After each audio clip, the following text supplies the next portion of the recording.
Dihitung dari pertama kali kita menanam tajuk nanas, kita harus menunggu antara 18 hingga 24 bulan, tergantung dari jenis bibit dan kondisi tanah hingga dapat memetik atau memanennya.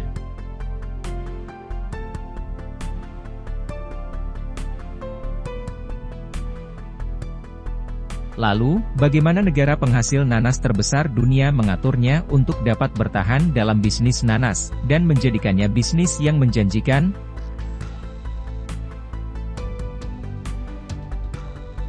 Kali ini, Alam Populer akan mengajak kalian melihat proses kedua petani nanas profesional yang berasal dari Hass Point, Meksiko dan pertanian Costa Rica.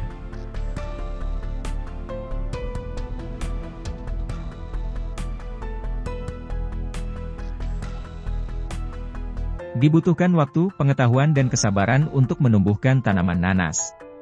Sebagian besar proses pertanian ini tidak dapat dilakukan secara otomatis, dan harus dilakukan dengan tangan walau sudah termasuk ke dalam pertanian modern.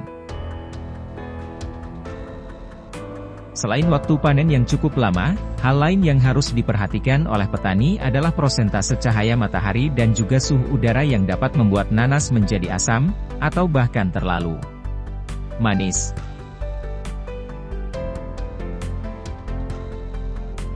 Menyiapkan ladang, baru tahapan ini dimulai dengan memilih tanah. Walau pada dasarnya nanas dapat tumbuh dengan baik di semua jenis tanah, namun tanah ideal untuk menanam nanas adalah di tanah berpasir. Dengan persentase cahaya matahari yang tinggi dengan suhu berkisar antara 18 derajat Celcius hingga 35 derajat Celcius. Hal penting yang perlu diperhatikan petani nanas adalah apabila suhu udara terlalu dingin dapat menyebabkan nanas terasa asam. Sebaliknya apabila suhu terlalu panas rasanya akan terlalu manis. Kedua hal ini tidak baik untuk kasar. Setelah lahan telah dibajak dan digemburkan, selanjutnya adalah langkah menanam nanas di ladang baru.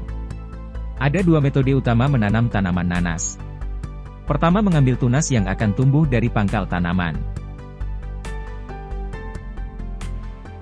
Yang kedua, adalah mengambil mahkota atau tajuk dari buah nanas. Perusahaan biasanya akan menyeleksi anakan dari tanaman nanas yang dipanen sebelumnya. Bahan tanam yang digunakan untuk budidaya harus sudah berumur 5 hingga 6 bulan terlebih dahulu. Sebelum bekerja mulai menanam pohon nanas ini, sebagian pekerja akan membentangkan plastik hitam yang lebar sepanjang ladang nanas. Tujuan utama dari plastik hitam ini adalah untuk menjaga kelembaban dan mengendalikan gulma.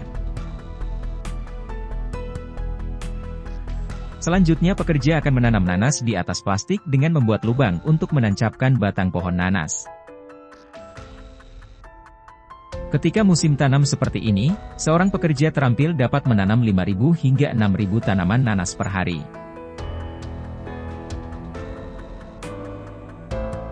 Di pertanian nanas di Meksiko dan Costa Rica ini, hampir 14 hingga 17 hektar ditanam di pertanian ini setiap minggu.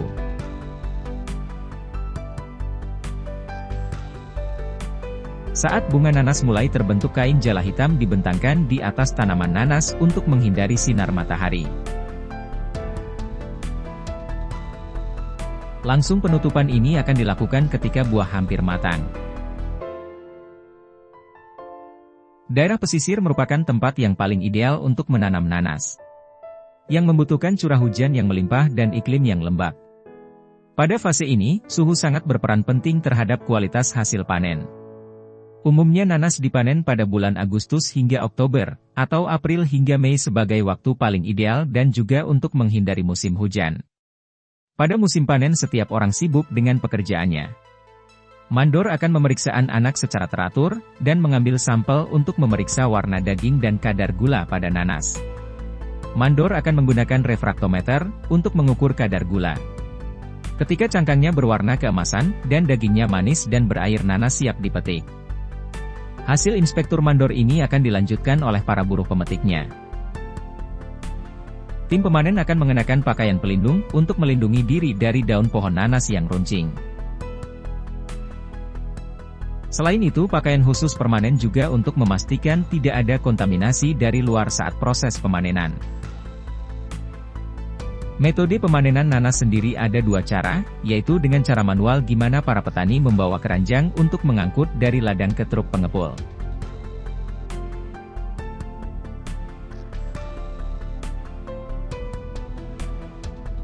Dan yang kedua, menggunakan mesin traktor combine dengan konveyor khusus yang disebut dengan permanen boom.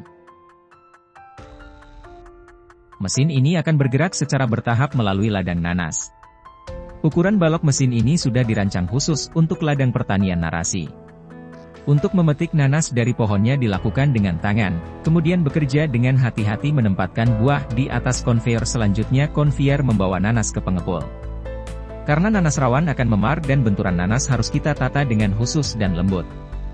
Untungnya mahkota nanas menyediakan bantalan yang ideal untuk transportasi sehingga buah-buahan disimpan terbalik akibat penyimpanan. Setelah bak penyimpanan penuh, akan dibawa ke fasilitas pengepakan tempat nanas disiapkan untuk perjalanan mereka ke pasar di seluruh dunia.